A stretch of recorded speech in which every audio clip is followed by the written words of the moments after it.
அடுத்ததாக எழுத்தாளர் சல்மான் ருஷ்டியுடைய கத்தி என்ற மொழிபெயர்ப்பு நாவலை பற்றி எழுத்தாளர் மேரி சுரேஷ் அவர்கள் பேசவிருக்கிறார்கள். அவரை பற்றி ஒரு சிறு அறிமுகம். மேரி சுரேஷ் திருவாரூரைச் சேர்ந்த எழுத்தாளர், ஆசிரியராக பணி செய்து வருகிறார். தமிழ், ஆங்கிலம் என்ற 2 மொழிகளிலும் கவிதை நூல்களை எழுதியிருக்கிறார். தமிழில் மாணவர்களுக்காக நூல்களும் எழுதியிருக்கிறார். நூல்களை குறித்த விமர்சனங்களை இலக்கிய மேடைகளில் தொடர்ந்து பேசி வருகிறார். தொடர்ந்து வரக்கூடிய சமகால நாவல்களை குறித்த நிறைய விமர்சனங்களை குழுவில் அவர் தொடர்ந்து பதிவு செய்து வருவதை பார்க்க முடிகிறது. தனது படைப்புகளுக்காகவும் ஆசிரியர் பணியிலும் நிறைய விருதுகளையும் பெற்றவர். அன்போடு அவரை பேச அழைக்கிறேன். அனைவருக்கும் வணக்கம். இந்த விழாவின் நாயகர் எழுத்தாளர், மொழிபெயர்ப்பாளர் சிவகுமார் சார் அவர்களுக்கும், இப்பொழுது பேசி அமர்ந்திருக்கும் மொழிபெயர்ப்பாளர் குப்புசாமி சார் அவர்களுக்கும், எனக்கு இந்த வாய்ப்பினை தந்த மந்திரமூர்த்தி அழகு சார் அவர்களுக்கும் வணக்கங்கள், நன்றிகளும். இந்த நிகழ்வில் கலந்து கொண்டிருக்கிற அனைத்து ஆளுமைகளுக்கும், எழுத்தாளர்களுக்கும், வாசகர்களுக்கும் என் அன்புகளும் நன்றிகளும்.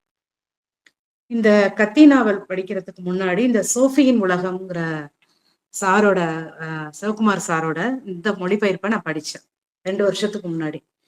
இது எப்படியும் பேஜஸ் 556 556 பக்கம் இருந்தது. இது படிக்க படிக்க இது என்னன்னா தத்துவ விசாரணைகளா இருந்தது. இது படிக்கும் போதே சிவகுமார் சார் மேல ரொம்ப ஒரு மரியாதையும் அதுவும் வந்தது. இந்த நூலுக்கு பிறகு அவருடைய கசடுகள் ஒரு நாவலையும் படிச்சேன். அடுத்தது இப்ப இந்த கத்தி நைஃப்னு இங்கிலீஷ்ல வந்ததான் கத்தின்னு மொழிபெயர்த்திருக்கிறாங்க. இந்த நாவல் எழுதினவர் சல்மான் ருஷ்டி. அவர் உலக அளவுல புகழ்பெற்ற ஒரு எழுத்தாளர். அவருடைய முதல் நாவல், அதாவது கிறிமஸ்ங்கிறது தான் அவருடைய முதல் நாவல். இந்த கத்தி 20வது நாவல். அவர் 2வது நாவலான மிட் நைட் சில்ட்ரன்ங்கிற அந்த நாவல் நான் படிச்சிருக்கிறேன். அந்த மிட் நைட் சில்ட்ரனுக்கு புக்கர் பரிசு வாங்கியிருக்காரு. அடுத்ததா 4வது நாவல் அவர் எழுதுனதுல இந்த சாட்டனிக் வெர்சஸ், அதாவது சாத்தானின் வரிகள்ங்கிற அந்த நாவலுக்காக அவர் என்னன்னா ஃபத்வாங்கிற ஒரு தண்டனையை அனுபவிக்கிறார். அதாவது அவருக்கு ஒரு கொலை மிரட்டல், எழுத்தாளருடைய கருத்து சுதந்திரத்து கிடைக்காம அவரு சொன்ன ஒரு வரிகளுக்காக தவறா புரிஞ்சுக்கிட்டதா அவர் சொல்றாரு. ஆனா அது எங்க மதத்துல தவறு அப்படின்னு சொல்லி அவருக்கு ஒரு தண்டனை கொடுக்குறாங்க. இந்த தண்டனை அறிவிச்சு அவர் என்ன பண்றாருன்னா, இந்தியால உள்ளவர் தான், ஆனா இங்கிலாந்துல வசிக்கிறாரு. இந்த தண்டனை அறிவிச்ச பிறகு அவர் அமெரிக்கால குடிட்டு வர்றாரு. தலைமறைவா இருந்துகிட்டு தான் அடுத்தடுத்த படைப்புகள் எல்லாம் படைச்சு இப்ப 20வது படைப்பாக கத்தியில் இருக்கு. கத்திக்கு முன்னாடி அவர் எழுதுனது விஜயநகரம். அது அந்த புத்தகம் ரிலீஸ் பண்ற ஸ்டேஜ்ல இருக்கும் போதுதான் அவருக்கு ஒரு வாய்ப்பு கிடைக்குது. அமெரிக்கால எழுத்தாளர்கள் சுதந்திரம், அவர்களுடைய கருத்து சுதந்திரம், அதை பத்தி நீங்க பேசணும் அப்படிங்கிறாங்க ஒரு வட்டரங்கத்துல, ஒரு கான்ஃபரன்ஸ்ல, ஹால்ல. அது ஒரு 4000 பேர் இருக்கக்கூடிய ஒரு இடம். அதுல ஒரு எழுத்தாளரா இவர் போய் பேசுறதுக்காக போறாரு. அப்ப அவங்க மனைவி சொல்றாங்க, போக வேணாம் அப்படின்னு சொல்றாங்க. ஏன்னா இவர் தலைமறைவா தான் இருக்கிறாரு, பொது இடங்கள்ல அவரால் போக முடியாது. அவரு ஒரு 6 தடவை அவருக்கு கொலை சம்பவம் நடக்கும்போது பிரிட்டிஷ் உளவுத்துறை அதை தடுத்து நிறுத்தி இருக்கிறாங்க. அதனால அவங்க ஒய்ஃப் பயப்படுறாங்க, போக வேணாம்னு சொல்றாங்க. ஆனா அவர் என்ன பண்றாரு, வீடை ரெனோவேட் பண்றதுக்கு எனக்கு ஒரு பணம் தேவைப்படுது, நான் போனா ஒரு கணிசமான பணம் தருவாங்க, நான் போறேன் அப்படின்னு சொல்லிட்டு அவர் போறாரு. அந்த இடத்துல போய் பேசும்போது அங்க என்ன நடக்குது அப்படின்னா, 24 வயது இளைஞன் மதாருங்கிற ஒருத்தர், அந்த ஒரு பையன் என்ன பண்றாங்கன்னா, பேசிக்கிட்டே இருக்கும்போது கத்தியை எடுத்து குத்துறாரு. 27 நொடிகள் தான் அந்த கத்தி குத்து சம்பவம். அந்த 27 நொடிகளுக்கு அவர் எதோட சொல்றாரு அப்படின்னா, பரமண்டல இருக்கிற பிதாவேங்கிற அந்த ஒரு ஜபத்தை சொல்ற அந்த கால அளவு. அப்படி இல்லை அப்படின்னா நீங்க ஷேக்ஸ்பியரோட 14 வரி கவிதையை நீங்க படிக்கிற அந்த டைம் தான் அப்படிங்கிறாரு. அதாவது இவர் சொல்ற ஒண்ணுத்துக்கும் ஒரு எழுத்தாளர்களுடைய பல எழுத்துக்களை கோட் பண்றாரு, ஒரு படத்தோட கோட் பண்றாரு. அந்த மாதிரி அதாவது ஒரு எழுத்தாளர் ஒரு தைரியமா தன்னுடைய கருத்தை சொல்லணும், போல்டா இருக்கணுங்கிறத, அதுவும் இந்த வயசுல, அதாவது இவர் இந்த நாவல் இந்த பிரதி எழுதுற வயசு அவருக்கு 75 75 வயதுல அவர் இதை எழுதியிருக்காரு. அப்படின்னா அவருக்கு அந்த இலக்கியத்தின் மீதான காதல், ஒரு இந்த கத்தியை பொறுத்த வரைக்கும் நம்ம ஒரு அவரோட சுயசரிதைனா புனைவா ஒரு மேஜிக்கல் ரியலிசமா இந்த பிரதி வந்திருக்கு. இதையும் தாண்டி எழுதுற ரைட்டர்ஸ்க்கு ரீடர்ஸ்க்கு வந்து என்னன்னா ஒரு மோட்டிவேட் ஒரு கான்பிடென்ட்டா கொடுக்கறது மாதிரி தான் நான் நினைக்கிறேன். ஏன்னா 75 இயர்ஸ்ல நம்ம ரிட்டையர் ஆயிடலாம், எழுதியாச்சு, நம்ம வந்து ஒரு போதும், நம்ம ரிலாக்ஸா இருக்கலாம். ஏன்னா அவருக்கு அந்த மாதிரி கொலை மிரட்டல் இருக்கு, பீஸ்ஃபுல்லா இருக்கலாம்னு அவர் நினைச்சிருக்கிறாரு. இந்த சம்பவத்தையுமே அவர் வந்து எடுத்து எழுதுறாரு அப்படிங்கும்போது அவருடைய போல்ட்னஸ் தான் தெரியுது. அப்ப அந்த அடுத்ததா அவர் வந்து இதுல வந்து 2 போர்ஷனா அவர் பிரிச்சிருக்கிறாரு, 2 பகுதியா பிரிச்சிருக்கிறாரு. இது வந்து மரணத்தின் தேவதை, 2வது வந்து வாழ்வின் தேவதை. இந்த சம்பவங்கள்லாம் எப்படி நடக்குது, என்ன காரணம் அப்படி இத விசாரிக்கணும் அப்படின்னு. ஏன்னா நம்ம ஒருத்தர் சொல்லுவாங்க, ஒரு படைப்பை எழுதின பிறகு படைப்பாளி வந்து இறந்துடுறான் அப்படின்ட்டு, அது அவங்களுக்கு ஞாபகத்திலயுமே இருக்காது. ஏன்னா அடுத்த படைப்புலதான் அவங்களுடைய முழு கவனம் இருக்கும். அந்த நிகழ்ச்சி நடந்து ஒரு 30 இயர்ஸ் கழிச்சு இது நடக்குது அப்படிங்கும்போது, அப்ப நான் இந்த பிரதி எழுதுவதன் மூலமா இன்னும் புரியாதவங்களுக்கு நம்ம புரிய வைக்கணும், ஒரு விளக்கம் கொடுக்கணுங்கிற ஒரு தன்னிலை விளக்கமாக கூட இதை எடுத்துக்கலாம். அப்படி நிறைய விஷயங்களை இதுல அவர் சொல்லியிருக்கிறாரு. அந்த மரணத்தின் தேவதைங்கிற இடத்துல 4 இடத்துல வந்து அவர் வந்து ஃபர்ஸ்ட் கத்திங்கிற ஒரு தலைப்புல சொல்லியிருக்கிறாரு. 2வதா வந்து என்ன சொல்லியிருக்காரு அப்படின்னா எலிசா அவங்க மனைவியை பத்தி சொல்லியிருக்கிறாரு. 3வது வந்து ஹேமட்ங்கிறது ஒரு ஹாஸ்பிட்டல்ல நடக்கிற நிகழ்வு. அடுத்தது மறுவாழ்வு. இப்ப ஃபர்ஸ்ட் நாள்ல கத்திய பார்க்க போகுது. அந்த கத்தி குத்து நடக்கிற சம்பவத்துக்கு முன்னாடியே அவர் கத்திய வச்சு 2 கனவுகள் அவருக்கு வருது. அந்த கனவுல வந்து ரோமானிய வட்டாரங்கள்ல உள்ள ஒரு சண்டை வீரன் என்ன பண்றான் அப்படின்னா, இவர சல்மான் ருஷ்டியை வந்து குத்துறது மாதிரி ஒரு வருது கனவுதான். ஆனா அவரு என்ன சொல்றாருன்னா, எனக்கு சூப்பர்ஸ்டிஷியஸ் எல்லாம் இல்ல, எனக்கு மூட நம்பிக்கை எல்லாம் கிடையாது, ஆனா இதெல்லாம் கனவுல வந்திருக்கு அப்படிங்கிறாரு. இன்னொரு இடத்துல வந்து மூன் ஸ்பேஸ்ஷிப், அதுல வந்து அந்த மூன் ஸ்பேஸ்ஷிப்ங்கிறது வந்து என்னன்னா விண்வெளி கப்பல். அதுல வந்து வலது பக்கம் வந்து ஒரு குழியா இருக்கு, கண்ணு குழியா இருந்தா எப்படி இருக்கும் அந்த மாதிரி இருக்கு அப்படின்னு அவர் ஃபீல் பண்றாரு. அப்ப இந்த 2 இன்சிடென்ட்டும் கனவு நடக்குது, அதே மாதிரி அவரு கத்தி குத்து நடக்குது. இந்த கத்தி குத்தி நடந்து இந்த சம்பவத்துல வந்து அவரு ஹாஸ்பிட்டல்ல வந்து ஒரு 3 டேஸ் வந்து என்ன ஆகுறாரு அப்படின்னா அன்கான்சியஸ் ஆகுறாரு. அதுக்கு அடுத்தடுத்த சம்பவங்கள் எல்லாம் அவங்க வந்து என்னன்னா, அவங்க ஒய்ஃப் வந்து ரேச்சல் எலிசா, அவங்க வந்து கவிஞர், அவங்களும் ஒரு நாவலாசிரியர். ரேச்சலுக்கும் இவருக்கும் வந்து ஒரு 30 இயர்ஸ் டிஃபரன்ஸ், வயசு வித்தியாசம். இவங்க வந்து 5வது திருமணம் தான் பண்ணிக்கிறாங்க. இந்த இவங்க எலிசா என்ன சொல்றாங்க அப்படின்னா, அந்த ஹாஸ்பிட்டல் இன்சிடென்ட்ஸ் எல்லாம் அவங்க ரெக்கார்ட் பண்றாங்க, பதிவு பண்ணிட்டு இருக்கிறாங்க. அப்படி பதிவு பண்ணும்போது அந்த கத்திங்கிற அந்த இடத்துல இதெல்லாம் அந்த எழுத்தாளர் இதெல்லாம் சொல்லிடுறாரு, கனவுகள் சொல்றாரு. அடுத்தது கத்திய பத்தி ஒண்ணு வருது. அதாவது எப்படின்னா அந்த ஜூ ஸ்டோரிங்கிற இடத்துல ஒரு டிராமா மாதிரி பண்றாங்க. அந்த டிராமால இவர் வந்து தற்காப்புக்காக கத்தியை எடுக்கும்போது எதிர்த்தாப்புல உள்ளவங்க வந்து இவரை குத்துற மாதிரி ஒரு கனவு தான் எல்லாமே. இன்னொரு சம்பவம் என்ன அப்படின்னா, ஒரு படிவம், ஒரு நாவல்ல வந்து, அதாவது ஷாலிமர் கிளவுன்கிற ஒரு நாவல்ல அதுல உள்ள ஒரு கேரக்டர் என்ன ஆகுது அப்படின்னா, ஒருத்தரை கத்தி குத்தி இறந்துடுறாரு. அந்த கத்தியை அவன் பிடிச்சிட்டு இருக்கிறான் ரத்த காயத்தோட. இந்த படிமமும் அவருக்கு இருக்கு. சோ இந்த கத்தி சம்பவமா ஒரு கனவு வந்து 4 இமேஜ் அவருக்கு வந்திருக்குது. இப்ப அடுத்த இது வந்து என்னன்னா எலிசா அவங்க காதல் மனைவியை பத்தி சொல்றாரு.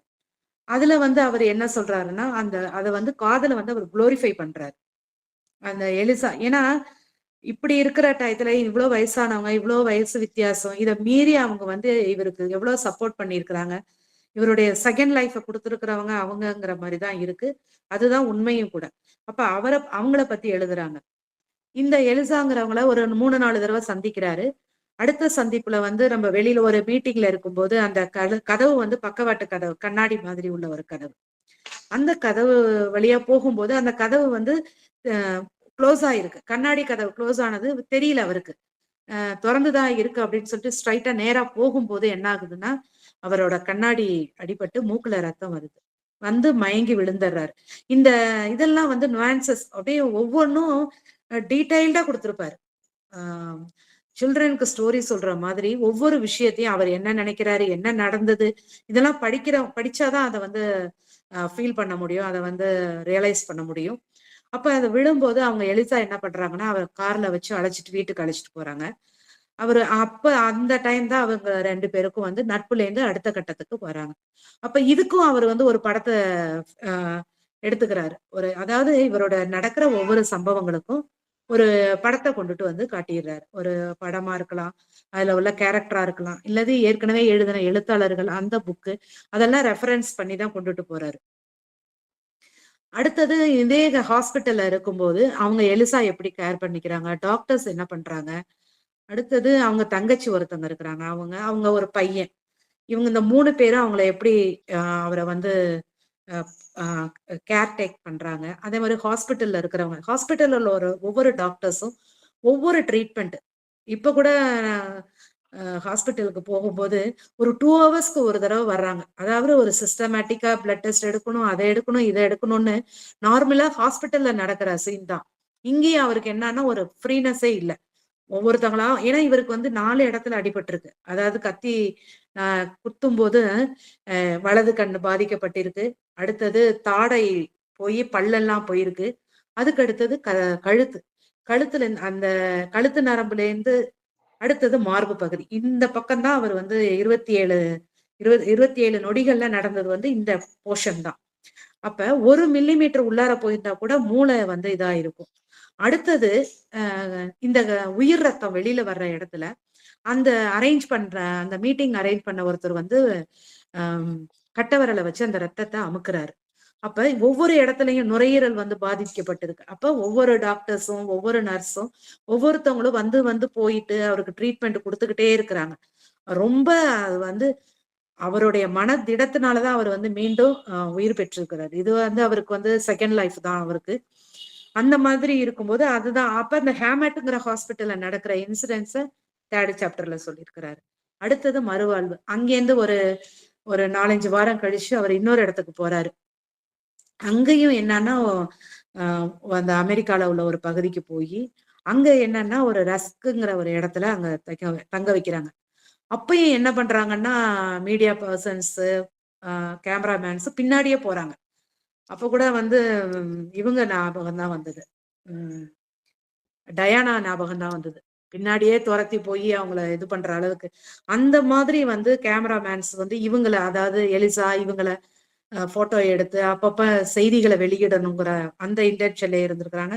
அவருக்கு அந்த ஃப்ரீனஸ் சுதந்திரமே இல்ல. ஒரு சுத்தி க்ளோஸ்டா என்ன நம்மள யார் பார்க்குறாங்க, நெறைய பேரு நம்மள பார்க்குற மாதிரியே அந்த ஃபீலிங்லயே அவரு இருக்கிறாரு. அதையும் அவர் வந்து பகடியா தான் சொல்றாரு. ஒரு நெறைய எடுத்து ஒரு தைரியமா, ஒரு பகடியா, நகைச்சுவையாவும் அவரு சொல்லிட்டு போறாரு.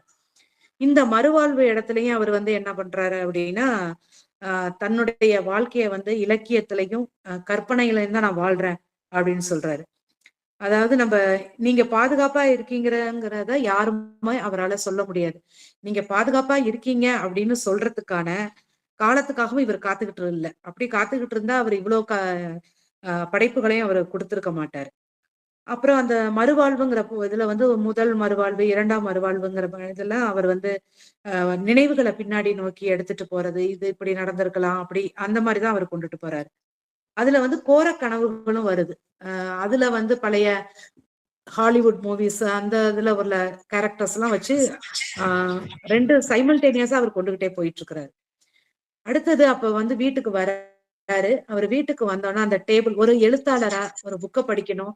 நம்ம அந்த டேபிள்ல உட்காரணும். அந்த ஃபீல் குட் வேணும். அந்த ரைட்டிங் அந்த ஃபீல் வரணும்ல. அப்ப டேபிள்ல வர்றாரு. ஏன்னா இந்த வலது கையுமே அடிபட்டிருக்கு. விரல்கள் எல்லாமே இதாயிருக்கு. அசைய முடியாம இருக்கு. அப்ப அவரு சொல்றாரு. கட்டை விரல்ட்டயும், சுண்டு விரல்ட்டயும் பத்தி பேசுறாரு. அது நல்ல போர்ஷனா இருக்குது. நீங்க 2 பேரும் ஏற்கனவே உரையாடிக்கிட்டு இருந்து தானே இருந்தீங்க. கட்டை விரலும், சுண்டு விரலும். இப்ப 2 பேரும் ஏன் சேர்ந்துக்கல? சேர்ந்துக்கங்க அப்படின்னு விரல பார்த்து பேசுற மாதிரி, அவரும் அவ்ளோ ஒரு எப்படி ஒரு காவிய தன்மை, ஒரு கிளாசிக்கா இருக்கு. அந்த ஒரு நெறைய போர்ஷன்ஸ் வந்து கிளாசிக்ஸாவும் இருக்கும். கவிதைகளும் இருக்குது. அப்ப அவரு சொல்லி, அந்த அசைவு அத குடுத்து, அப்ப அந்த ஹாஸ்பிட்டல்லயே இந்த அசைக்கிறதுக்கு அந்த பிசியோதெரபிஸ்ட் ஒரு பொண்ணு வரும்போது, அந்த பொண்ணு வந்து, "நான் முதல் நாவல படிச்சுட்டேன்" அப்படின்னு சொல்லுது. அப்ப இவரு சொல்றாரு, "ஐயோ! இந்த ஹாஸ்பிட்டல் போயிட்டா அந்த லேடி நர்ஸ் கிட்ட நம்ம வந்து பேச முடியாதே, பழக முடியாதேங்கிற" அதையும் சொல்றாரு. அவங்க அவங்க வந்து அடுத்தடுத்த இப்ப நம்ம ஒரு வாசகர்களை பார்த்தா நம்ம சந்தோஷப்படுவோம்ல, நம்ம படைப்பை குறிச்சு பேசிக்கிட்டு இருந்தா. அப்ப அந்த இது போகுதேன்னு கூட ஒரு ஃபீல் வருது. அப்புறம் வீட்டுக்கு வந்து டேபிள்ல வந்து சொல்றாரு, நான் வந்து உலகத்துல இருந்து நான் ஒளிஞ்சுக்கிறேன். டேபிள்ல இருந்தும் சேர்ல இருந்து நான் ஒளிஞ்சுக்கிறேங்கிற ஒரு இடத்துலயும் அவரு சொல்றாரு. அவர் என்னென்ன நினைக்கிறாரோ எல்லாத்தையும் பதிவு பண்ணிடுறாரு. அவரு வந்து ஒரு பெரிய எழுத்தாளர் அத மாரி எல்லாம் நினைக்கல. ஒரு ஏஜ் ஆன பிறகு ஒரு சைல்டிஷ்னஸ் வரும்ல. அந்த மாதிரி நம்ம எல்லா அந்த சில இடங்கள்ல அதையுமே அவரு நம்மள வந்து ஃபீல் பண்ண வைக்கிறாரு. அப்புறம் ஒவ்வொருத்துக்கும் என் கதை, கண் கதைன்னு சொல்றாரு. அந்த கண்ணு வந்து எப்படி இருக்கு? ஒரு முட்டை அவிச்சுட்டு அந்த அதோட ஆங்கிள் மாறி போகும்ல. அந்த மாரி விழுந்திருக்கு அப்படிங்கிறாரு. அந்த நர்வ் கட் ஆயிட்டு, அந்த செராமிக் வைக்கிறது. அந்த மாரி சொல்றாரு. அடுத்தது கழுத்துக்கு டாக்டர் வர்றது, கழுத்து கதை, வாயின் கதை, பல்செட். பல்செட் வைக்கும்போது காஸ்ட்லி ஆயிட்டு என்ட்ட கேட்டிருந்தா, யாருமே விலைய சொல்லல. வச்ச பிறகு விலை அதிகமா இருக்கு அப்படின்னு ஒரு சராசரி மனிதரா, அதையும் வந்து அவரு ஃபீல் பண்ணி, அதையும் வந்து பதிவு பண்றாரு. அடுத்தது அவரு சொல்றாரு, என்னுடைய பரவச உணர்வுகள்லாம் வந்து ஆவியா போயிட்டு, எவாப்ரேட் ஆயிட்டு அப்படிங்கிறாரு. பரவச உணர்வு இல்லாமலே இவரு இவ்ளோ எழுதிட்டு இருக்கிறாரு. அடுத்தது வந்து 2வது பாகத்துல அத வந்து என்ன சொல்லியிருக்காரு அப்படின்னா, அந்த அந்த பையன் இருக்காப்புலைல மதார். மதார பத்தி அவரு வந்து ஏன்னா தன்னை கொலை பண்ணியிருக்கிறாரு. 34 வயசு. நம்மள பத்தி நம்ம எந்த இன்டென்ஷன்ல எழுதணும்னு புரியாம இந்த பையன் செஞ்சிருக்கிறான். இப்ப அவன் வந்து ஜெயில்ல தான் இருக்கிறான். ஒரு ஒரு அப்பாவுக்குரிய ஒரு ஸ்தானம்னு கூட சொல்லலாம். ஏன்னா 24 வயசுங்கிறது அப்பா பிள்ளை வயசு தானே. அப்ப இந்த பையனுடைய எதிர்காலம் என்ன ஆச்சு? அந்த பையன் வந்து புற பத்தி தான் தெரியும். அவன் அந்த பையன் அப்பா, அம்மா இருக்காங்க. ஒரு பையன் 24 வயசு. அவன் வந்து ஒரு யூடியூப்ல வந்து இவரு எழுதுனத பத்தி கேட்டுட்டு கொலை பண்றாரு. அப்ப இந்த அகவயமா அந்த பையன் எப்படி இருந்திருக்கணும்? அந்த பையன்ட்ட வந்து அவர் வந்து கான்வர்சேஷன் பண்ற மாரி ஒரு இமேஜினேஷன் தான்.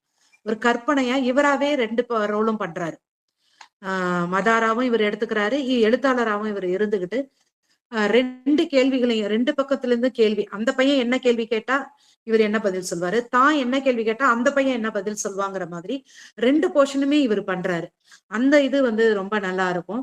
அப்ப அவரு அவரு கேள்வி கேட்கிறார். "உனக்கு கேர்ள் ஃபிரெண்ட் இருக்கா?" அப்படின்னு. "ஏன்?" அப்படிங்கிறான். ஏன்னா ஒரு ஒரு லைன் 2 லைன்ல தான் பேசுற மாதிரி. அதாவது இந்த நம்ம போலீஸ் விசாரணையில ஒரு டேபிள்ல 2 பேர் உட்கார்ந்திருப்பாங்கல்ல. இவரோட கற்பனை தான். அந்த மதர் வந்து கையில விலங்கு போட்டுட்டு உட்கார்ந்திருக்கிற மாதிரியும், இவரு வந்து அந்த பையன வந்து விசாரிக்கிற மாதிரியுமா இருக்கு. "ஏன் என்ன கொன்ன? எனக்கு இது விஷயம் தெரியணும்." அப்படிங்கிற மாரி தான். அந்த ரீசன கேட்கறதுக்காக அந்த மாரி வருது. இதுக்கு முன்னாடி இதே மாரி ஒரு எழுத்தாளர், அதாவது 82 வயசு எழுத்தாளரான ம் எகிப்திய எழுத்தாளர் நேகிப் மாபூஸ். மஃபூஸ்ங்கிறவரு.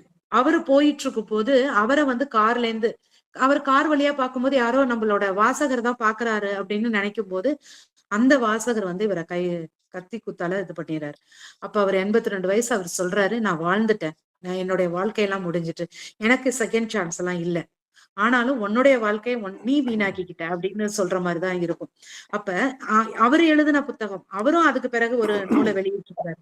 அந்த நூலையும் இவரு வந்து ரெஃபர் பண்ணியிருக்கிறாரு. அதே மாதிரி வந்து ருஷ்டியோட வந்து ஆ ஆ அந்த அவங்க சொன்னேன்ன எலிசா. அவங்க ஒரு நாவல் எழுதியிருக்கிறாங்க. அந்த நாவல்ல வந்து அவங்க வந்து யார குளோரிஃபை பண்ணியிருக்காங்கன்னா, சல்மான் ருஷ்டிய வந்து லாஸ்ட் பேஜ்ல வந்து சல்மான் ருஷ்டிய பத்தி எழுதியிருக்காங்க.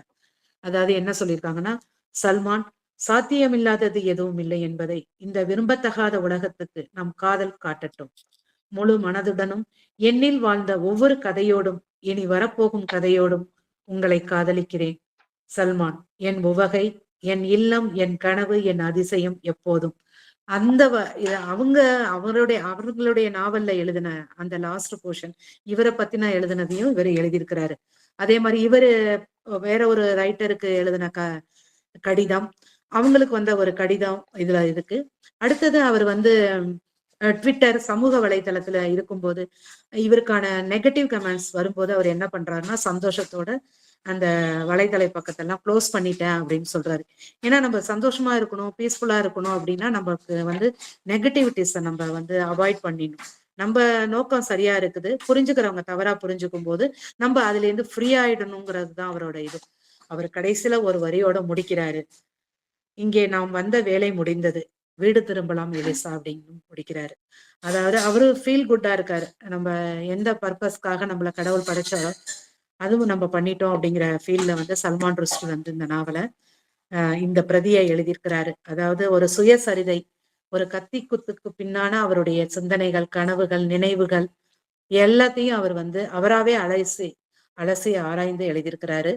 அதை வந்து தமிழ்ல கொண்டுட்டு வந்த ஒரே வருஷத்துல கொண்டுட்டு வந்த மொழிபெயர்ப்பாளர் சிவகுமார் அவர்களுக்கு வாழ்த்துக்களும் பாராட்டுகளும் நன்றிகளும் சார்.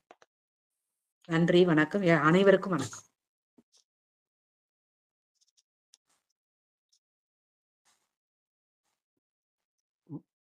மகிழ்ச்சி. மைக் ஆன் பண்ணிக்கோங்க. நன்றி திரு எழுத்தாளர் மேரி சுரேஷ் அவர்களுக்கு நன்றி. நன்றி சார். ஒரு எழுத்தாளர் தனக்கு ஏற்பட்ட வழியையும்